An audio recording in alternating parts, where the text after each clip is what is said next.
O Expresso tem uma nova subscrição que lhe dá acesso completo ao The New York Times, com atualidade, jogos, culinária e muito mais. E ainda aos conteúdos exclusivos da SIC Notícias, incluindo o Direto Vertical, a nova e inovadora emissão que se adapta ao seu smartphone. Subscreva em expresso.pt/digital. Expresso. Liberdade para pensar.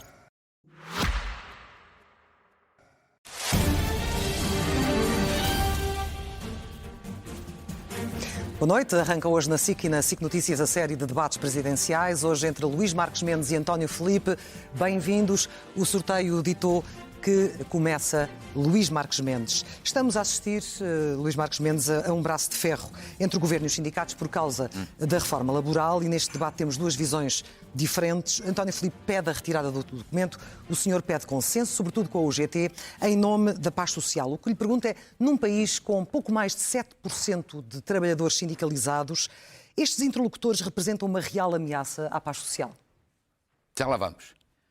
Primeiro cumprimentar, saudar os nossos telespectadores. Depois saudá-la a si, sempre com todo o gosto. Depois saudar de uma forma especial, se me permite, o António Filipe. Conhecemos-nos há muitos anos do Parlamento. Devo dizer que tenho uma especial estima pessoal e política por António Filipe. Foi sempre um deputado muito respeitado e considerado. É um gosto revê-lo aqui. Clara, em direto à sua questão, acho que esta matéria tem evidentemente a sua controvérsia, a sua polémica. Mexer em leis laborais tem sempre esta polémica, mas eu acho que nós não devemos dramatizar. Acho que devemos considerar que há certos percalços e certos momentos e oportunidades que têm, de facto, os seus quês e as suas dificuldades. Primeiro ponto, a greve que está prevista. Eu acho que é uma greve legítima, como qualquer greve é legítima. O direito à greve é um direito legítimo, não devemos estar a dramatizar. Já aconteceu várias vezes no passado, vai criar problemas, transtornos às pessoas, com certeza, mas isso é natural no direito à greve. Segundo ponto, qual é a parte mais importante? É aquela que você sublinhava bem. Da paz social. Da paz social.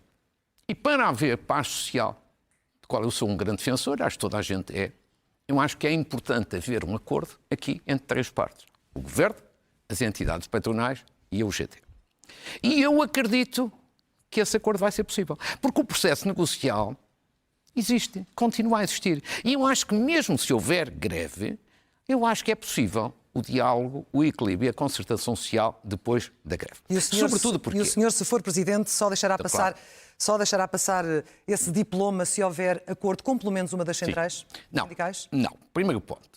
Um Presidente da República só se pronuncia sobre uma lei em concreto depois dela aprovada.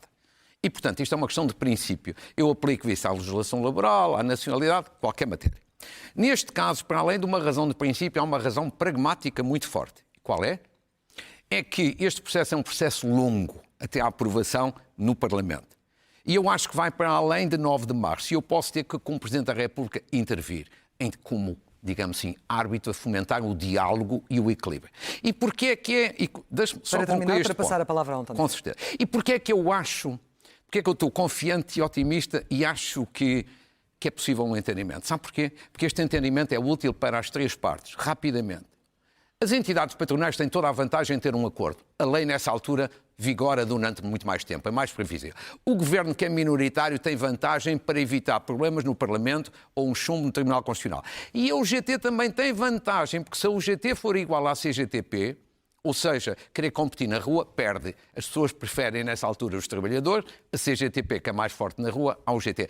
A vantagem da UGT é um acordo na concertação. O UGT, que neste momento já está a ir mais longe do que a própria CGTP, António Filipe, já a ameaçar com, eventualmente, 2 dias de greve, mas na linha daquilo que ouvimos de Luís Marques Mendes, o António Filipe rejeita este documento, independentemente de haver ou não acordo, não passará por si, se for eleito Presidente. Em primeiro lugar, boa noite. Boa noite. Clara Sousa, e cumprimento também o Dr. Marques Mendes. Eu acho que eu e aqui o Dr. Marques Mendes estamos em profunda divergência. O Dr. Marques Mendes está preocupado com a greve geral e quer impedir a greve geral, e eu quero impedir o pacote laboral. E é com isso que eu estou preocupado. Por conhecer esta proposta. E nós estamos num país onde temos 2,5 milhões de trabalhadores que levam menos de 1.000 euros para casa, salários baixíssimos, e temos um código de trabalho em vigor que já fragiliza muito a posição do trabalhador. Este código, que é de 2003, é um código chamado Código Bagão-Félix, mas já foi alterado 24 vezes, mais de uma vez por ano, desde a sua entrada em vigor. E agora, mais uma vez, e com uma proposta que aponta para alterar mais 100 artigos do Código do Trabalho e que tem aspectos profundamente lesivos. E as exigências do mundo do trabalho também não estão a mudar? Agora, eu creio é que, obviamente, eu compreendo perfeitamente os trabalhadores estarem revoltados e ameaçarem com formas de luta perante aquilo que está em causa, que é de facto uma enormidade. Ou seja, estamos a falar de coisas como, mesmo que o Tribunal reconheça a legalidade do despedimento, o trabalhador não tem direito à reintegração. Estamos a falar de bancos de horas individuais para trabalhar 50 horas por semana. Estamos a falar do regresso dos famigerados do Odécimo. O senhor fala no retrocesso civilizacional. Qual é a norma que mais representa esse retrocesso? Eu acho que aquilo que está em cima da mesa é inverter toda a lógica do direito do trabalho. O direito do trabalho foi uma conquista histórica dos trabalhadores, no início do século XX, e para proteger a parte mais fraca da relação laboral, que é o trabalhador, perante o empresário.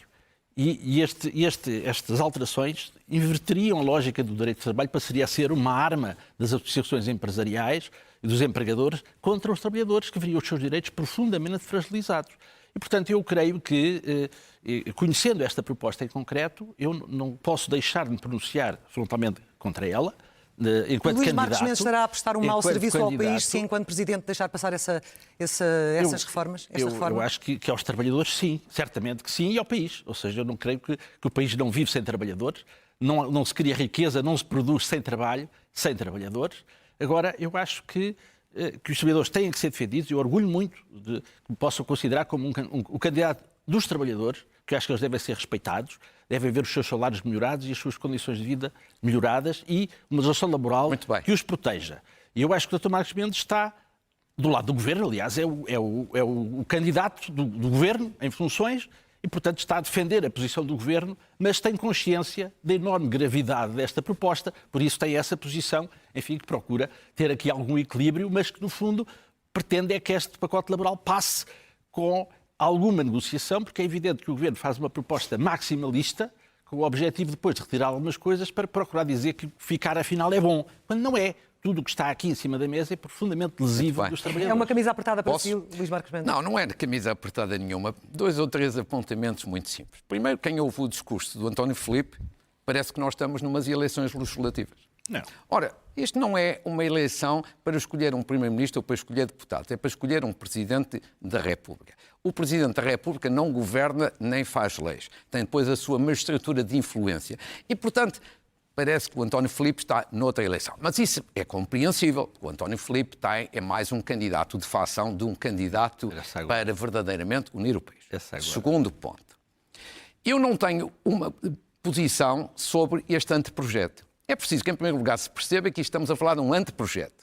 Não é ainda sequer uma proposta de lei, muito menos ainda uma lei. E, portanto, isto vai ter várias alterações. Eu coloco-me na posição que acho que um Presidente da República responsável e de bom senso deve colocar-se. Quem governa é o Governo, quer fazer esta alteração e tem todo o direito e toda a legitimidade. O Presidente da República tem que ter aqui 2 preocupações: diálogo e equilíbrio. Diálogo social, porque eu sou um fã do diálogo social. O António Filipe é compreensível porque está ao lado da CGTP, que nunca na vida assinou um acordo social. Isso não é verdade. Portanto, o António Filipe tem uma perspectiva diferente. Eu vou fomentar... Não assina desde 2006, é verdade, mas assinou outros antes. Permita-me só. E eu acho que é muito importante aqui uma boa relação com o UGT.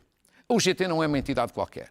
É uma central sindical. Mas está ou não a radicalizar-se perante esta ameaça de 2 dias de greve? Não. Repare, o que é que isto revela sobre o que é hoje a UGT? Eu não sou um defensor que houvesse uma greve nesta ocasião, mas é um direito legítimo. O ponto não é este. O problema não termina com a greve. E eu vou sempre ser um defensor do diálogo social. E também aqui do equilíbrio. E porquê é que a UGT é importante? Este é que é o ponto que é preciso sublinhar. Para fechar. A UGT tem um histórico de vários acordos sociais. Já deu provas. Merece ser tratada com respeito, com sensibilidade. E mais do que isso, até no tempo da Troika, a UGT teve a coragem que a CGTP nunca na vida teve de fazer um acordo importante para o país.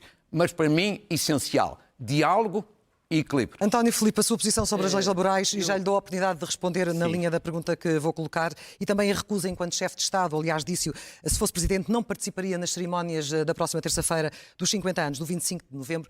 Estão a alimentar as críticas de que o senhor será um Presidente de facção, um Presidente politicamente alinhado. Quando um Presidente seleciona os momentos de Estado que representa, que mensagem é que passa ao país? Vamos lá. Pode responder também a Luís Marques Mendes e depois à minha questão.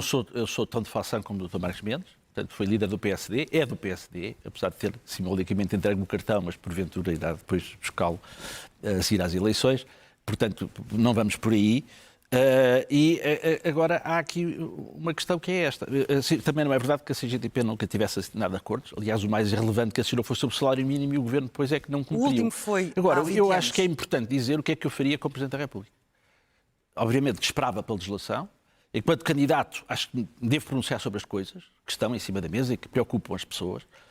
Faria duas coisas. Primeiro, analisaria a constitucionalidade das normas que fossem aprovadas e aquelas sobre as quais tivesse dúvidas ou convicções sobre a sua inconstitucionalidade, suscitaria a questão ao Tribunal Constitucional para que decidisse. Aquelas que eu considerasse, para além disso, que se fossem lesivas dos trabalhadores, eu diria isso à Assembleia da República. Ou seja, dirigir uma mensagem à Assembleia da República das minhas razões, porque é importante que os portugueses que elegem o Presidente da República saibam de que lado é que ele está relativamente às questões que preocupam as pessoas. Eu diria, eu creio que... Eu sei que a Assembleia da República poderia prevalecer. Sei isso, não esconderia isso, porque eu acho que o Presidente da República pode aquilo que a Constituição permite e não se deve arrogar a prerrogativas que a Constituição não lhe dá. Mas eu, na mensagem que dirigia à Assembleia da República, apelava para que ponderassem os aspectos que eu considerasse lesivos dos trabalhadores e depois a Assembleia da República faria o que entendesse e eu provavelmente seria obrigado a promulgar. Mas ficaria bem, com a minha consciência enquanto Presidente, transmitir aos portugueses a opinião que tenho sobre aquilo que considerasse, se considerasse que estávamos perante um processo nacional. Avancemos. 25 de novembro. Só um ponto, se me permite. Muito rapidamente só. Não, muito 15 rapidamente. segundos.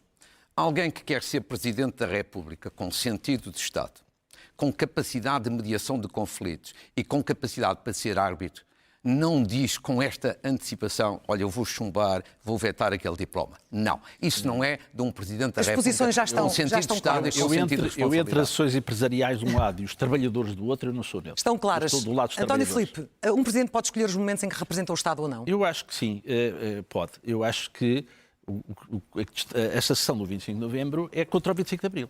Ponto final. Porquê é que diz isso? Digo isso porque nunca se lembraram de celebrar o 25 de novembro desta forma. Esperaram 50 anos. Foi só com o impacto das comemorações dos 50 anos do 25 de abril que se lembraram de o fazer. E a direita teve, por diversas vezes, maioria absoluta na Assembleia da República, podia tê-lo feito. Portanto, foi claramente contra o 25 de abril. E a forma da sessão solene, que é exatamente calcada da do 25 de abril, tem um sentido claro, que é reescrever a história e menorizar o 25 de abril. E ninguém contará com a minha colaboração para menorizar o 25 de abril. Ponto final. Luís Marques Mendes, um Presidente pode escolher os momentos em que representa o Estado ou não? Não. Eu acho que esta posição é absolutamente incompreensível, inaceitável e lamentável. Isto prova mesmo que o António Filipe, sendo uma pessoa de facto muito respeitada e muito considerada, tem momentos em que não evidencia sentido de Estado. É um candidato de facção. Vejamos por partes. Uma cerimónia de Estado e o chefe do Estado não participa numa cerimónia de Estado. Isto é incompreensível. Segundo, o 25 de novembro não é uma data qualquer. Foi uma data que evitou que Portugal tivesse saído de uma ditadura, não caísse numa ditadura de sinal contrário. Isto é lamentável. Vamos ser francos. Entre o 25 de abril e o 25 de novembro há diferenças. A minha opinião pessoal, tenho que eu explicar. O 25 de abril é uma data especial, única, que não é substituível por qualquer outra, porque é a data fundadora da democracia. Ponto. Para mim é a data mais importante. Agora, o 25 de novembro também pode ser comemorado, também deve ser comemorado, é uma data igualmente importante. Restituiu ao país a pureza dos ideais do 25 de abril. E por isso é que acho que a este respeito as duas cerimónias não se substituem uma à outra, cada uma tem a sua importância e devem ser assinaladas. Agora, o António Filipe, deixe-me só dizer, porquê que o António Filipe tem esta posição? Porque o Partido Comunista, sejamos francos, foi o partido que foi derrotado no 25 de novembro de 1975. Mas o António Filipe, que em algumas matérias já evoluiu relativamente ao PCP, também devia aqui mostrar sentido de Estado. Mais ainda, viu à chegada, agora há bocadinho, aqui à televisão, à SIC, a dizer, é verdade, que exerceu funções de Vice-Presidente da Assembleia da República com grande isenção. Eu reconheço isso. A mesma isenção não tem agora aqui, porque coloca-se do lado minoritário do PCP contra o lado maioritário que quer Vamos assinalar e celebrar equilibrar os tempos. António Filipe, faça favor. Eu acho que esta cerimónia que é uma cerimónia de facção. Esta é que é. Porque sentiram agora a necessidade de a fazer aquelas forças mais retrógradas. Ou seja, quem está a promover esta cerimónia para reescrever a história foram aqueles que defendiam no 25 de novembro a ilegalização do PCP e que foram derrotados. E, portanto, eu creio que quem está a promover esta cerimónia foram os derrotados também do 25 de novembro, que agora querem reescrever a história. Eu orgulho-me muito de ter como apoiantes da minha candidatura pessoas que subscreveram o chamado documento dos 9 e que estiveram muito envolvidos no 25 de novembro. Aliás, a história demonstra que o PCP, eu não estou aqui como PCP, estou como candidato presidencial, mas assumo as minhas posições, mas o PCP continuou no governo depois do 25 de novembro. É importante ter isso em conta, porque mas o que se pretende com esta cerimónia é de facto, menorizar o 25 de abril e transmitir para as pessoas, para a opinião pública, uma visão do 25 de novembro que não corresponde exatamente à realidade. Eu creio que vale a pena discutir a questão com seriedade, como alguns historiadores fazem, e não com uma cerimónia de facção para querer substituir a importância do 25 de abril. Ficamos aqui pela questão do 25 de novembro, avancemos da recuperação pós-Troika à nova polarização dos últimos anos. O país mudou muito, como sabemos, na última década. Luís Marques Mendes, qual será o seu maior desafio enquanto Presidente e qual a sua maior prioridade? A estabilidade, completamente. Mas eu acrescentaria depois duas. Estabilidade, a ambição económica e a consciência social. Mas há, em primeiro lugar, a estabilidade. Porquê? O país não pode viver todos os anos em eleições, nem de 2 em 2 anos. É preciso haver, em primeiro lugar, condições para que os governos, este ou qualquer outro, governem, reformem e apresentem resultados. Se não apresentarem resultados, o populismo cresce. Segundo, as pessoas precisam de tranquilidade. Não querem viver permanentemente em campanha eleitoral e não querem confusão. Terceiro, as empresas precisam de previsibilidade. E é por isso que eu darei uma importância capital à defesa e à garantia da estabilidade, desde logo num ponto essencial que um Presidente da República pode, de facto, fazer pontos. Levar as partes, neste caso Governo e partidos, à negociação de orçamentos para evitarem ou crises políticas ou a fragilização dos governos e, portanto, a estabilidade é um bem inestimável em qualquer lado, mas sobretudo em Portugal por isto. Por isto só, claro.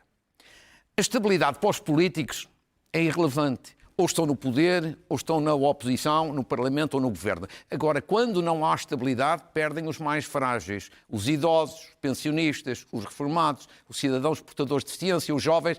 E por isso a primeira missão que eu tenho é garantir e defender a estabilidade naquilo que está ao poder, no poder de um Presidente da República. O maior desafio e a maior prioridade sua, António Filipe, se for eleito Presidente? Eu diria que é a estabilidade, mas não é esta, é a estabilidade da vida das pessoas. Mais importante, eu acho que em democracia há coisas mais graves do que ter muitas eleições, embora as eleições devem ser de 4 em 4 anos, como é evidente. Agora, claro, eu acho que o que é que inquieta hoje as pessoas? O que inquieta hoje as pessoas é ver as crianças a nascer nas ambulâncias a caminho das urgências fechadas. O que preocupa as pessoas é não terem acesso ao Serviço Nacional de Saúde.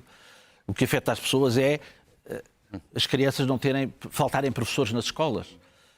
Os jovens não terem acesso a uma habitação, porque não têm dinheiro para comprar e veem um mercado de habitação completamente à rédea livre, com todas as consequências. E isto preocupa imensas pessoas. É isto que afasta as pessoas também da vida política, a descrença, o pensarem que quem governa o país não faz nada para resolver os problemas ou faz pior para resolver os problemas. E, portanto, eu creio, dir-me-á que, evidente, não é o Presidente da República que vai levar à prática estas políticas. É evidente que sim. Mas eu creio que estamos a falar de direitos constitucionalmente consagrados, fundamentais, e acho que o Presidente da República tem de ter uma voz. Ou seja, as pessoas era bom que as pessoas tivessem a noção de que elegeram um Presidente da República por sufrágio direto e universal e que elegeram alguém que está do seu lado, que compartilha as suas preocupações e que usará as suas competências no sentido de pugnar para que sejam postas em prática políticas conformes à Constituição e aos direitos nela consagrados. A Constituição não diz só respeito ao funcionamento dos órgãos de soberania, também diz, mas corporiza um projeto de democracia económica, social e cultural para que se fez o 25 de Abril, foi para isso que se fez o 25 de Abril e que está muito longe nesse aspecto do desenvolvimento económico e social de ter sido cumprido. Mas na prática como é que vai intervir, António Filipe? Tem dito que não se pode limitar o Presidente a pairar sobre os problemas. Sim. Que tipo de intervenção? Qual é a linha vermelha que não pode passar? Qual é o seu limite? São as atribuições que a Constituição confere ao Presidente da República. Eu não defendo que o Presidente da República extravase os seus poderes constitucionais. E em muitas matérias, no confronto com os órgãos de soberania, a sua opinião pode não prevalecer. A democracia é assim. E, portanto, pode haver uma maioria parlamentar que ele considera outra coisa e que, apesar dos apelos do Presidente, não siga por aí e não prossiga as políticas que o Presidente possa considerar mais justas. Mas eu creio que, até pelo facto de ser uma eleição direta, é importante que os portugueses sintam que têm um Presidente da República que compreende os seus problemas, está solidário com eles e que, na relação que tem com o Governo e com o Parlamento, faz alguma coisa, usa a sua chamada magistratura de influência, que é algo politicamente relevante, para que haja políticas de encontro à resolução dos problemas que preocupam de facto as pessoas. Os tempos são equilibrados neste momento. Luís Marques Mendes considera que tem melhores condições para unir os portugueses, para dar resposta aos seus anseios do que António Filipe? Eu considero-me a decisão final é dos portugueses e eu aceito com muita humildade. E porquê? Por causa da vasta experiência política e governativa que tenho. Eu tenho experiência do poder local, do poder nacional, do governo, do Parlamento, de lidar com a Constituição em várias revisões constitucionais, do Conselho de Estado. E isto, ouça, sem falsa modéstia, evidentemente que isto é útil. Na Presidência da República, a experiência conta. E por isso eu concordo com o António Filipe, no sentido de que há um conjunto de ambições das pessoas que precisam de ser realizadas. Mas primeiro ponto, se não houver estabilidade, então é pior. Todos estes assuntos que o António Filipe elencou e bem, ficam então para terceiro, quarto e quinto plano. Primeira preocupação grande que eu tenho. Agora, a estabilidade é também a condição para duas outras questões fundamentais. Ambição económica. Eu vou ser um presidente que, evidentemente, até porque pela experiência que fui adquirindo em termos de governação, para ajudar a promover outra ambição económica em Portugal. Como é que quer ajudar? Olha, por exemplo, já o disse, o Presidente da República usa pouco a figura das mensagens ao Parlamento. Os vários Presidentes da República. Eu vou enviar uma mensagem ao Parlamento nos primeiros meses da minha atuação governativa subordinada à ideia de desafios económicos e sociais para os próximos 10 anos. Ou seja, nós não podemos pensar apenas na perspectiva do curto prazo, temos que ter uma ideia de médio prazo. E segundo, temos que ter ambição. Só este número, que é assustador. Nós, neste momento, até estamos a crescer economicamente razoavelmente bem. Mas o histórico dos últimos 30 anos é este número. Portugal recebeu nos últimos 30 anos 180 mil milhões de euros. E qual foi a nossa convergência com a Europa? Sabe, Clara? Sabe, António Filipe? 1 ponto percentual. Isto é, na prática, estagnação. Em grande medida por causa daquela crise brutal que tivemos quando a Troika esteve cá dentro. Nós temos que ter outra ambição pelas reformas que há que fazer, pela inovação, por maior concorrência, pelo uso da inteligência artificial. O Presidente da República não governa, mas tem que puxar o país para cima. António Filipe, quer responder ou colocar a sua posição em relação a esta ambição também do seu lado? Eu acho que deve haver, de facto, a ambição de produzir mais para dever menos. E creio que para que o país produza mais, é preciso, em primeiro lugar, que as alavancas fundamentais da nossa economia estejam nas mãos de portugueses. Não é o que acontece hoje. Nós vimos que o processo de privatizações levou a que, neste momento, temos a banca portuguesa, a exceção, ainda bem, da Caixa de Depósito, que permanece na esfera pública, mas temos a banca nas mãos dos espanhóis, temos as telecomunicações nas mãos de vários países, que não Portugal, depois da distribuição da PT, temos casos escandaloso agora da TAP. E eu creio que aquilo que soubemos hoje, relativamente à investigação sobre suspeitas de crimes cometidos na privatização da TAP, no fundo reportam a questões que nós já sabíamos, de conclusões de comissões de inquérito, é que a TAP foi comprada por privados com o dinheiro da própria TAP e que depois com a pandemia desertaram. E eu acho que aquilo que se sabe hoje e as diligências que foram realizadas hoje demonstram que é necessário impedir o prosseguimento. Mas enquanto Presidente, o que faria? Como faria? Eu alertaria o Governo para os perigos, para o país, da privatização da TAP. E, portanto, creio que era da mais elementar prudência que o processo de privatização que está em curso fosse travado. Até porque os protagonistas, enfim, são os mesmos. E, portanto, eu creio que é fundamental defender a economia nacional, fazer com que a economia nacional permaneça em mãos nacionais, que o Estado tenha aí uma intervenção. Eu sou a favor dos vários setores, não tenho nada contra a propriedade privada. Agora, acho que as alavancas fundamentais que garantam a independência nacional, o Estado deve ter aí um papel relevante e defender aquelas que são as grandes empresas nacionais e que não deviam sair de mãos portuguesas e, infelizmente, têm saído. E o Dr. Marcos Mendes faz parte desse consenso neoliberal que permitiu que as coisas chegassem ao ponto da questão e que ameaçam prosseguir com a governação que está a ser posta em prática. E já agora eu gostaria que, se quiser pronunciar sobre a privatização da TAP, seria útil para os portugueses. Muito rapidamente. Se quiser, pronunciemos já. Eu acho que o país devia saber isto. Que é assim, se não houver privatização da TAP, ainda que seja uma privatização parcial, a TAP não vai crescer. E explico porquê. Pelas regras de Bruxelas, não é possível o Estado meter um euro na TAP. E se não meter um euro na TAP, então a TAP vai definhar e não tem capacidade de competir no mercado internacional. Logo, tem que haver acionistas privados, porque o Estado não pode meter dinheiro. Isto é de elementar bom senso, de conhecimento e, sobretudo, de defesa do interesse do país. Agora, eu queria ainda voltar a coisa. Eu falei da estabilidade. Nós temos que avançar, mas seja rápido, por favor, Luís Marcos. Claro. Portanto, acha que a privatização deve prosseguir? Não, deve prosseguir por esta razão de interesse nacional. Porque é preciso meter dinheiro na TAP, investir na TAP para a TAP poder crescer, de outra forma não consegue competir com as outras companhias que metem dinheiro e o Estado não pode meter dinheiro.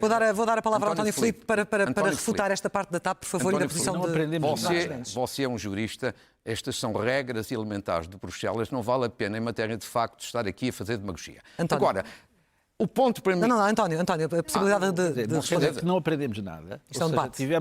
Tivemos uma privatização da TAP feita à última da hora, porque o governo já não tinha legitimidade para isso, com o secretário de Estado, que atualmente é o Ministro das Infraestruturas, e sabemos que se o Estado não tivesse feito a intervenção que fez da TAP hoje, não havia TAP, pura e simplesmente. Sabemos que a TAP é uma companhia de bandeira importantíssima para o país, euro na TAP. E sabemos que a TAP está a dar lucro. Portanto, Filipe, você como bom jurista que é, não devia fazer esta demagogia. Concordam em discordar, mas temos que avançar para outros temas importantes, Luís Marcos Mendes, porque se o país caminhar para uma deriva... Já falou da estabilidade, mas há aqui uma questão que é um teste ainda mais exigente para o próximo presidente, seja este, seja nos próximos 10 anos. Se o país caminhar para uma deriva autoritária, mesmo que legitimada pelo voto, o que pode fazer o presidente para garantir a tal qualidade da democracia de que tem falado? Está a falar de que cenário em concreto? Estou a falar do país de caminhar para uma deriva autoritária. Bom, isso, quer dizer, eu como Presidente da República vou ser absolutamente intransigente nessa matéria. Ou seja, como eu disse no dia da apresentação da minha candidatura, a minha candidatura tem valores. Primeiro valor, defender a democracia. Segundo valor, a liberdade. Terceiro, a justiça social. Estes são os 3 grandes valores da minha candidatura. E, portanto, nem me passa pela cabeça um cenário tremendista dessa natureza. E, portanto, eu vou, a esse respeito, ter uma posição muito clara. Relativamente àqueles que querem minar a qualidade da democracia, o Presidente da República será, no âmbito dos seus poderes, absolutamente claro e intransigente. Nós temos problemas na qualidade da nossa democracia, mas os portugueses gostam da democracia, gostam de viver em democracia, e isso, para mim, é um dado essencial. Democracia, liberdade e justiça social. António Filipe, o que faria nessas circunstâncias, enquanto Presidente? Eu acho que faria aquilo que a Constituição permite que fizesse. O que é? E é muita coisa. Ou seja, permite uma intervenção relativamente ao poder legislativo, na parte em que pode exercer o direito de veto, com as limitações que conhecem, mas que é real. E há um último reduto. Ou seja, o Presidente da República é o último reduto da democracia em caso de necessidade. Porque ele tem não só a possibilidade de dissolver a Assembleia da República, como, inclusivamente, a Constituição prevê isso. A demissão do governo para garantir o regular funcionamento das instituições democráticas.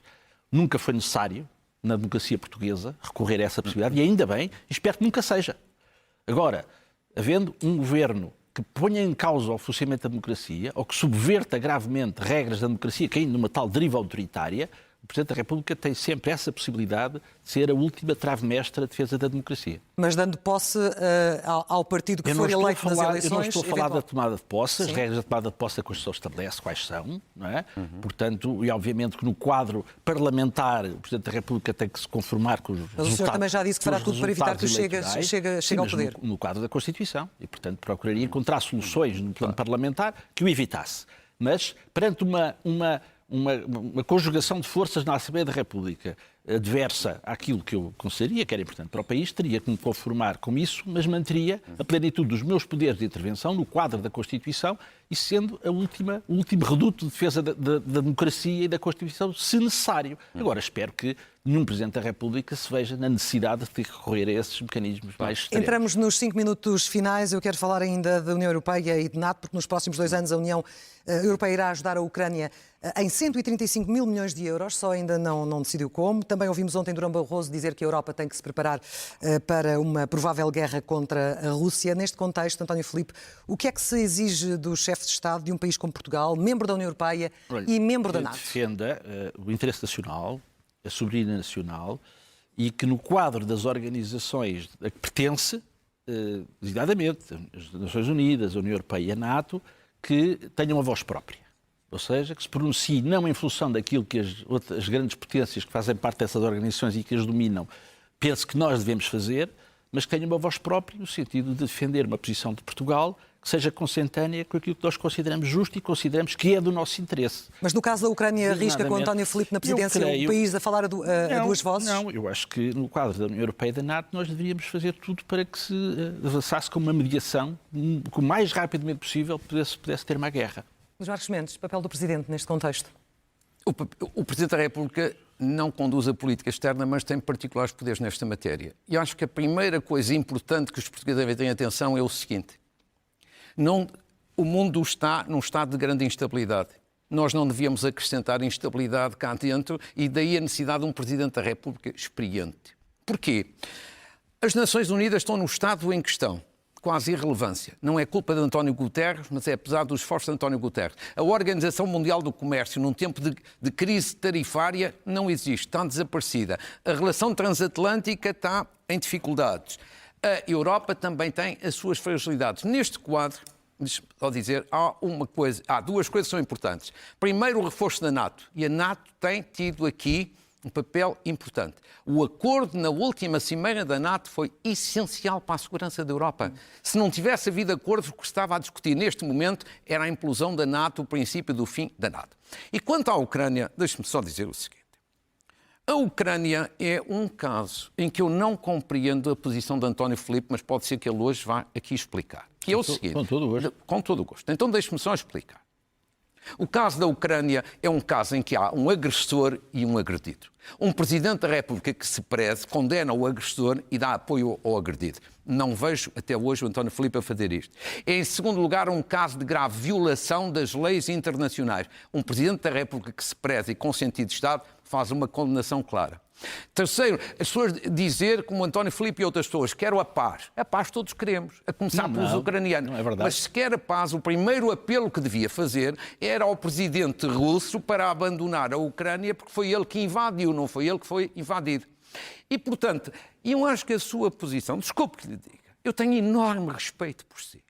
Enorme respeito por si, já o disse no princípio. Como é que é possível, entre Putin e Zelensky, o senhor optar por não Putin? Não é essa a questão, está enganado. Não, essa é que é a questão essencial. Deixe-me equilibrar os tempos, e esta questão é uma questão importante, desde logo, para o Presidente da República. Está enganado. António está enganado. Eu acho que esta guerra poderia e deveria ter sido evitada. Esta guerra que teve o desenvolvimento que vem desde 2014, isso toda a gente reconhece, que devia ter sido evitada aí.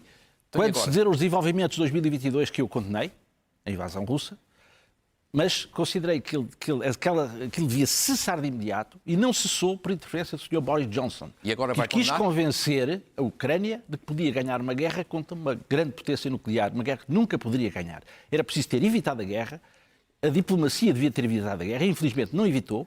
A partir do momento em que ela se recrudesceu em 2022, os esforços diplomáticos iam ser feitos para que a guerra não prosseguisse, porque quanto mais tarde isso acontecesse, pior para a Ucrânia. E é isto que estamos a ver.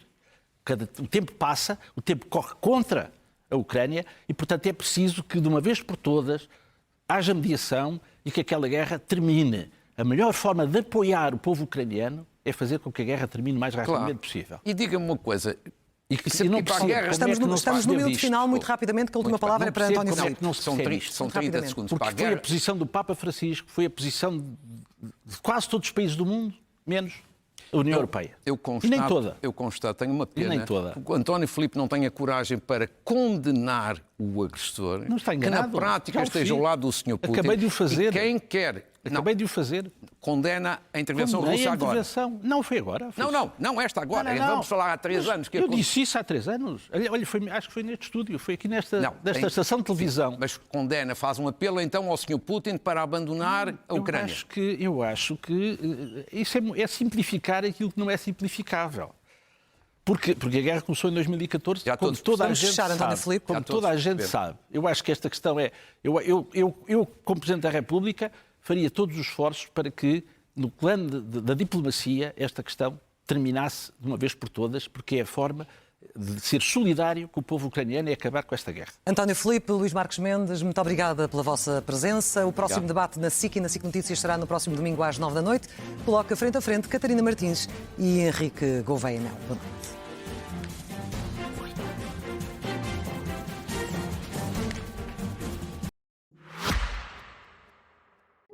O Expresso tem uma nova subscrição que lhe dá acesso completo ao The New York Times, com atualidade, jogos, culinária e muito mais. E ainda aos conteúdos exclusivos da SIC Notícias, incluindo o Direto Vertical, a nova e inovadora emissão que se adapta ao seu smartphone. Subscreva em expresso.pt/digital. Expresso. Liberdade para pensar.